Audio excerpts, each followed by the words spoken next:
विद्यार्थियों, आज हम बीए फर्स्ट ईयर के फर्स्ट प्रश्न पत्र लोक प्रशासन के तत्व विषय के अंतर्गत संचार विषय पर चर्चा करेंगे। आज का हमारा टॉपिक है संचार, जिसको हम संप्रेषण भी कहते हैं। सबसे पहले हम ये समझ लें कि संचार क्या है। संचार प्रशासन का प्राथमिक सिद्धांत कहलाता है या प्राथमिक सिद्धांत माना जाता है।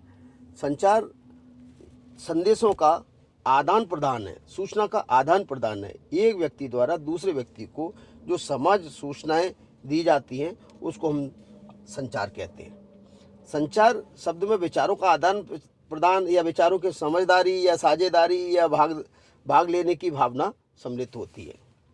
थियो हेमन संचार को परिभाषित करते हुए लिखते हैं कि संचार एक व्यक्ति से दूसरे व्यक्ति को सूचनाएं व समझ हस्तांतरित करने की प्रक्रिया है। इसी प्रकार की परिभाषा न्यूमैन और समर के अनुसार है कि संचार दो या दो से अधिक व्यक्तियों के तथ्य, विचारों, सम्मतियों और भावनाओं का पारस्परिक आदान प्रदान है। F.G. मेयर के शब्दों में परिभाषित करते लिखा है कि मानवीय विचारों और सम्मतियों के शब्दों और पत्रों, संदेशों के माध्यम से आदान प्रदान ही संचार है। इस प्रकार से संचार एक व्यक्ति द्वारा दूसरे व्यक्ति को समझ, सहयोग या पारस्परिक बातचीत संचार की श्रेणी में आती है। संक्षिप्त में हम संचार एक व्यक्ति से दूसरे व्यक्ति को संदेश देने, पारस्परिक समझ उत्पन्न करने की प्रक्रिया मानते हैं। यह प्रक्रिया लिखित भी हो सकती है, मौखिक भी है। संदेश प्रतीकात्मक भी हो सकती है। संचार प्रत्यक्ष परोक्ष रूप से, चेतन अचेतन रूप से संप्रेषित भावनाओं, प्रवृत्तियों और इच्छाओं का योग कहलाता है, समूह कहलाता है। संचार का महत्व, संप्रेषण का महत्व।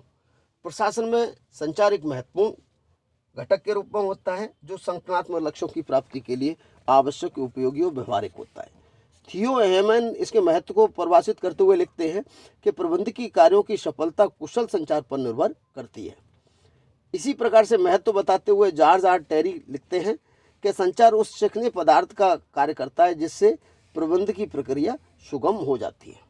संचार के जो महत्व है उनको हम निम्न बिंदुओं पर के आधार पर उसके महत्व को समझ सकते हैं। पहला बिंदु है नियोजन और संचार। आप सब जानते हैं कि संगठन का जो प्राथमिक दायित्व होता है वही होता है नियोजन होता है, योजना बनाना होता है। और बिना योजना के कोई भी उद्देश्य पूरा नहीं हो सकता, संगठनात्मक उद्देश्य पूरा नहीं हो सकता। और नियोजन को तब तक पूर्ण तरीके से, सही ढंग से संगठनात्मक लक्ष्यों के आधार पर योजना नहीं बन सकती जब तक कि प्रभावी संचार व्यवस्था नहीं हो। दूसरा बिंदु है संगठन और संचार। संगठन का निर्माण भी संगठन के प्रबंधककर्ता का प्रमुख दायित्व और जिम्मेदारी होती है कि कुशल संगठन का निर्माण करे। प्रत्येक अधिकारी और कर्मचारियों को दायित्व का निर्वहन करे। प्रत्यायोजन कैसे हो, भर्ती कैसे हो, संगठनात्मक लक्ष्यों की पूर्ति के लिए उचित संगठन की आवश्यकता होती है। और उचित संगठन संगठनात्मक उद्देश्यों की पूर्ति तभी कर सकता है जब उसमें प्रभावी संचार व्यवस्था हो, समझ आपस में हो, तथ्य, सूचना संकलन ये इत्यादि संदर्भित चीज़ें संप्रेषण के माध्यम से ही पूरित की जाती हैं। अगला बिंदु है अभिप्रेरणा और संचार। प्रबंधकों द्वारा कर्मचारियों को अभिप्रेरित किया जाता है और ये अभिप्रेरणा संचार के माध्यम से ही होती है। पीटर एफ ड्रकर लिखते हैं कि सूचना प्रबंध का एक विशेष अस्त्र है, एक साधन है।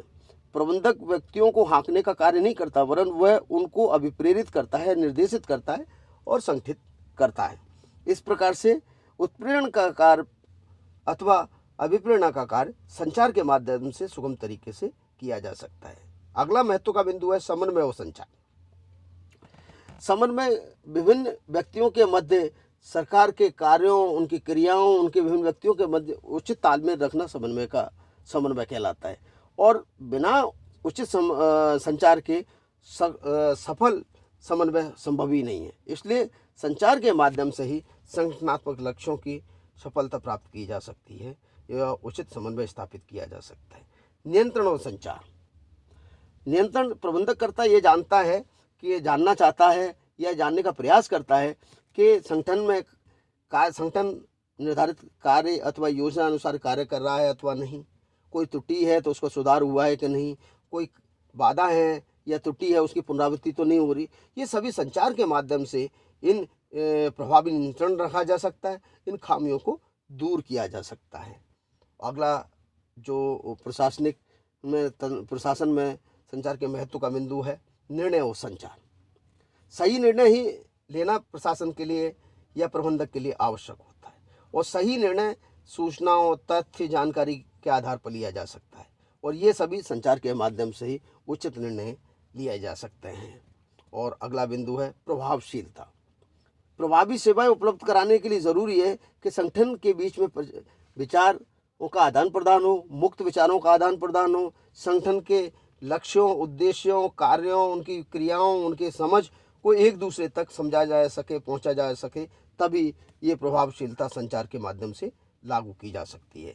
और अंतिम बिंदु है लागत मूल्य की न्यूनता। प्रत्येक संगठन का यह लक्ष्य होता है कि न्यूनतम लागत पर अधिकतम संसाधन, न्यूनतम लागत पर अधिकतम उत्पादन। चूंकि आवश्यकता अनंत होती है, संसाधन सीमित, अतः सीमित संसाधनों से असंख्य आवश्यकताओं की पूर्ति के लिए जरूरी होता है कि संगठन सुचारू रूप से संप्रेषित हो, संप्रेषण हो, उसमें संचार की प्रक्रिया प्रॉपर हो, तभी ये संचार के माध्यम से न्यूनतम लागत पर अधिकतम उत्पादकता प्राप्त की जा सकती है। संचार के तत्व अथवा प्रक्रिया।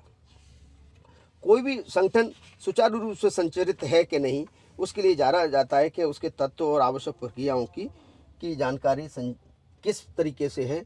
तो सामान्यतः हम जो संचार के जो तत्व हैं वो 5 तत्व हैं, और जो उसकी प्रक्रिया के में जुड़े होते हैं उनको प्रक्रिया के रूप में भी जाना जाता है। पहला है सूचनादाता, जिसको संप्रेषक कहते हैं। दूसरा है सूचना, क्या विषय वस्तु, क्या सूचना दी गई है।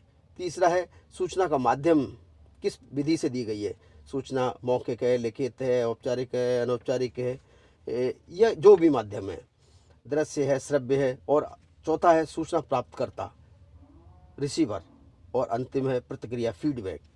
तो इस प्रकार से कि संचार के तत्व होते हैं कि सूचना देने वाला, सेंडर, और सूचना क्या दी जा रही है, विषय वस्तु। तीसरा, सूचना किस माध्यम से दी जा रही है, उसकी विधि या माध्यम। और चौथा, सूचना को प्राप्त करने वाला, रिसीवर। और अंतिम जो प्रक्रिया है वो है प्रतिक्रिया, फीडबैक, सूचना किस प्रकार से दी जा रही है। अब हम संचार के प्रकार के समझ लेते हैं। संचार के प्रकार हम 3 संदर्भों में समझ सकते हैं। एक माध्यम के आधार पर प्रकार, एक प्रभाव के आधार पर प्रकार, और तीसरा है औपचारिक और अनौपचारिक संचार। पहला है कि माध्यम के आधार पर।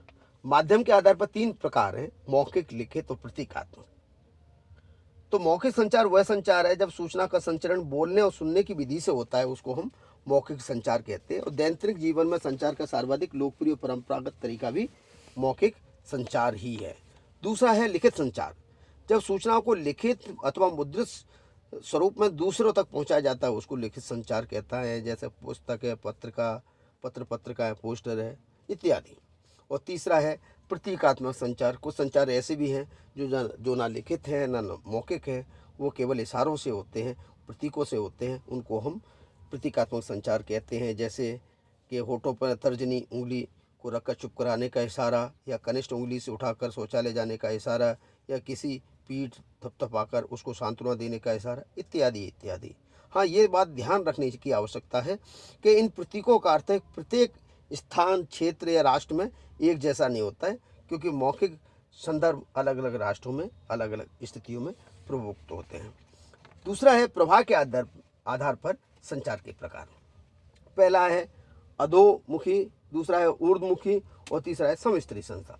अधोमुखी संचार वह होता है जब संगठन के उच्च अधिकारी अपने निम्न अधिकारी या अधीनस्थ को सूचना या आदेश भेजते हैं, तो ये अधोमुखी संचार कहलाता है, जो ऊपर से नीचे की ओर प्राय आदेशानुसार की स्थिति में होता है। ऊर्ध्व संचार जो नीचे से ऊपर चलता है, जो संगठन के निम्न स्तर से उच्च स्तर की तरह प्रभाव होता है, उसको हम ऊर्ध्वगामी या ऊर्ध्वमुखी संचार कहते हैं। इनकी प्रकृति प्राय प्रार्थनात्मक होती है, जो संचार में मौखिक प्रार्थना, अनुमति मांगना या प्रगति रिपोर्ट प्रस्तुत करना इत्यादि के रूप में होता है। और तीसरा संचार होता है समस्तरीय, जिसमें पार्श्व संचार कहते हैं। ये संगठन या पदसोपान के क्रम में समान स्त्री कार्मिकों के मध्य आपस में संचार करते हैं, सूचनाओं का आदान प्रदान करते हैं, तो उसको पार्श्व या समस्तरीय संचार या क्षैतिजिक संचार भी कहते हैं। इस संचार की प्रकृति अत्यंत स्वाभाविक होती है, क्योंकि वरिष्ठ कनिष्ठता का इसमें दायरा नहीं होता है। तो ये संचार लिखित, मौखिक और समूह के संदर्भ में संचालित हो सकते हैं। तीसरा प्रकार है औपचारिक अनौपचारिक संचार। औपचारिक रूप से जो संचार होता है उसको औपचारिक संचार कहते हैं। जो अनौपचारिक रूप से संचार होता है जिसको अंगुर तला संचार भी कहते हैं, जो संगठन में कार्यरत कार्मिकों के परस्पर मानवीय संबंधों के आधार पर होता है।